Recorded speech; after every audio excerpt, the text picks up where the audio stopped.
नमस्कार। The inner vision में आपका स्वागत है। आज हम जिस केंद्र पर ध्यान केंद्रित कर रहे हैं वह है हमारी चेतना, हमारे आनंद और हमारी सृजन शक्ति का दूसरा महत्वपूर्ण केंद्र, स्वादिष्ठान चक्र, जिसे द सैक्रल चक्र भी कहते हैं। कल्पना कीजिए, जब आप एक बच्चे को देखते हैं जो जमीन पर बैठकर खुशी खुशी मिट्टी से कोई आकृति बना रहा है, या जब कोई कलाकार अपने कैनवास पर रंग बिखेर रहा है, तो उनके भीतर जो सहज प्रवाह और खुशी होती है वह कहाँ से आती है? वह ऊर्जा इसी स्वादिष्ठान चक्र से संचालित होती है। यह वह केंद्र है जो हमें जीवन के रस से जोड़ता है। इस पूरी रिकॉर्डिंग में हम इस केंद्र की गहराई, इसके प्राचीन रहस्यों और इसे आज के जीवन में जागृत करने के तरीकों को जानेंगे। स्वादिष्ठान का अर्थ और स्थान। स्वादिष्ठान का अर्थ है अपना स्वयं का स्थान या खुशी का निवास स्थान। यह पेट के निचले हिस्से में नाभि से लगभग 2 इंच नीचे स्थित है। उदाहरण से समझें, यह ठीक वैसा ही है जैसे किसी घर की रसोई में ही कच्ची सामग्री को स्वादिष्ट भोजन में बदला जाता है। उसी तरह यह चक्र हमारी कच्ची ऊर्जा को सृजनात्मक शक्ति और आनंद में बदलता है। इसका तत्व और रंग, तो तत्व, इसका तत्व है जल, जीवन का उदाहरण।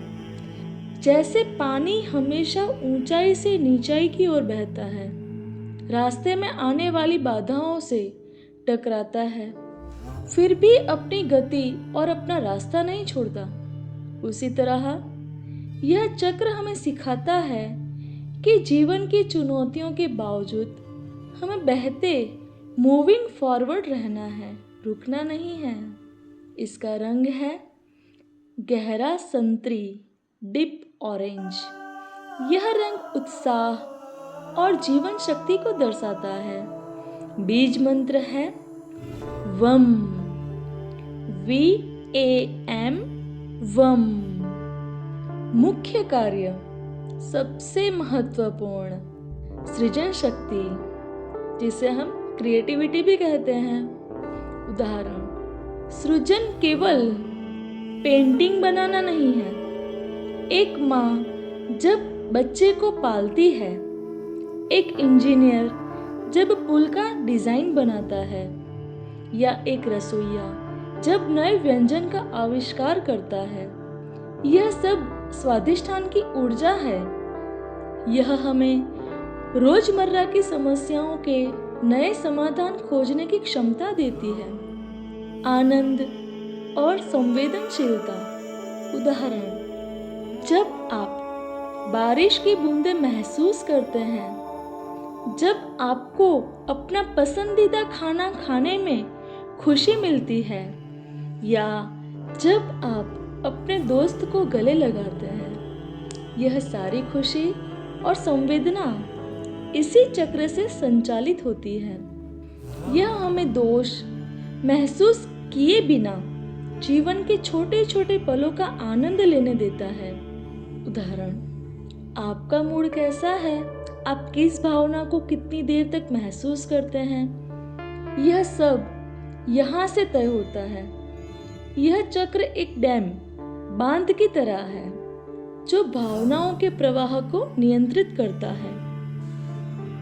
यदि डैम टूट जाए, अति सक्रिय, तो भावनाएं बेकाबू हो जाती हैं। यदि बंद हो जाए, अल्प सक्रिय, तो हम पत्थर की तरह कठोर हो जाते हैं। संतुलन और प्राचीन उपयोग। संतुलित होने पर एक शांत नदी की तरह आप स्थिर हैं, लेकिन आगे बढ़ रहे हैं। आप आसानी से कहते हैं, हाँ मैं खुश हूँ, और यह ठीक है।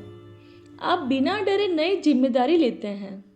असंतुलित होने पर आप भावनात्मक रूप से बहुत नाटकीय हो जाते हैं।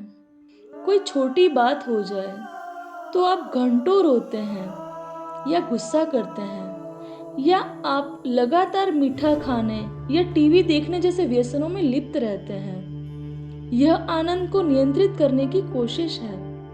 अल्प सक्रियता, आप काठ की गुड़िया की तरह महसूस करते हैं, जो न तो खुलकर हंस सकती है और ना ही खुलकर रो सकती है। आप अपने जीवन साथी या परिवार के साथ भावनात्मक जुड़ाव महसूस नहीं करते। अब हम बात करते हैं ऋषि और राजाओं की। ये सबसे रोचक भाग है, जहां हम देखते हैं कि एक ही ऊर्जा का उपयोग दो अलग अलग लक्ष्यों के लिए कैसे किया गया। ऋषि मुनियों का उपयोग, उनका लक्ष्य था मुक्ति, मोक्ष। उपयोग, उन्होंने यौन ऊर्जा को ऊर्ध्वगामी किया। उदाहरण, जब कोई वैज्ञानिक या लेखक किसी बड़े आविष्कार या उपन्यास को बनाने में दिन रात लगा देता है और वह आविष्कार या लेखन उसे गहन संतुष्टि देता है, यह स्वाधिष्ठान की ऊर्जा का रचनात्मक रूपांतरण है। ऋषि मुनियों ने इस ऊर्जा को तपस्या की शक्ति में बदला, जिससे वे हजारों वर्षों तक ध्यान कर पाते थे।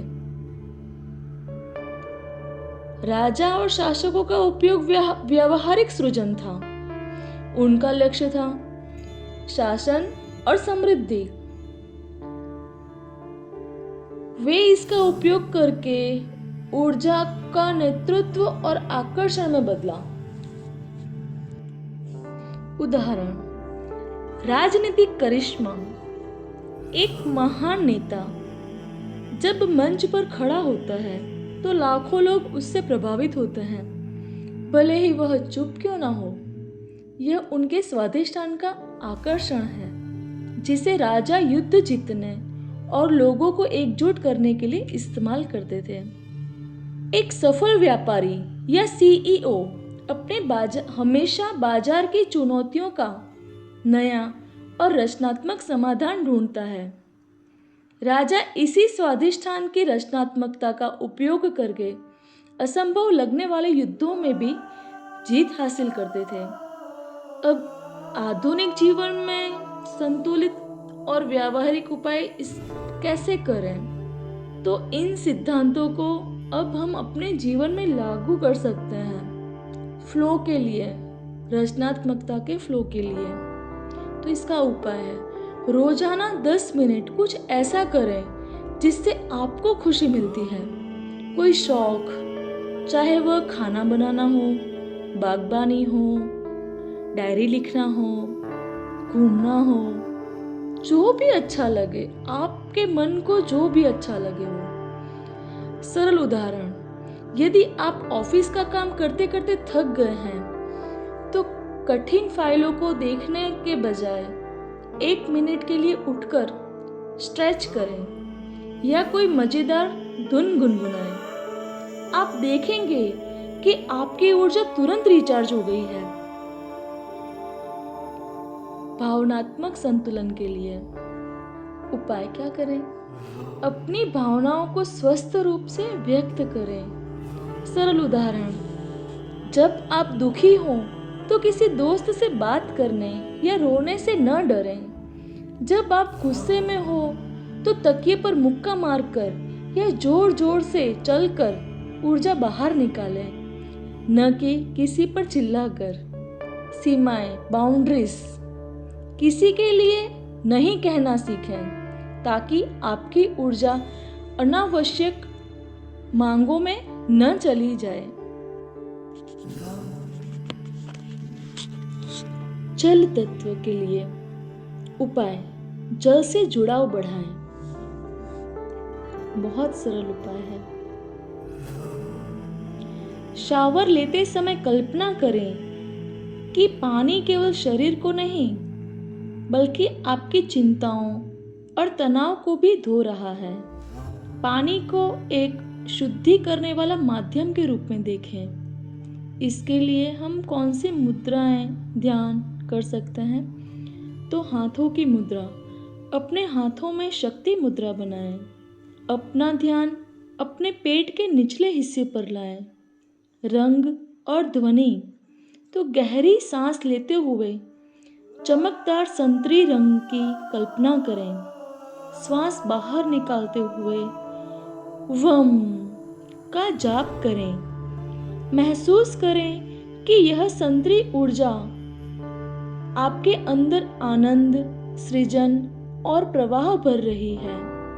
जीवन एक अद्भुत यात्रा है। स्वाधिष्ठान चक्र हमें याद दिलाता है कि इस यात्रा का पूरी तरह से आनंद लेना हमारा जन्म सिद्ध अधिकार है। इसे जागृत और संतुलित रखें। धन्यवाद। और आपका जीवन सृजन, उत्साह और आनंद से परिपूर्ण हो। आप इस चक्र को हील करना चाहते हैं मेडिटेशन के द्वारा, विजुअलाइजेशन के द्वारा, तो हमारे चैनल पर वह वीडियो भी अवेलेबल है। तो प्लीज़ आप एक बार हमारे प्रोफाइल पर जाकर इस वीडियो को सर्च करें और पूरा देखें। यदि आपका यह चक्र इनबैलेंस है तो वह ठीक हो जाएगा। आपको यदि यह जानकारी अच्छी लगी हो तो please share and subscribe. Thank you.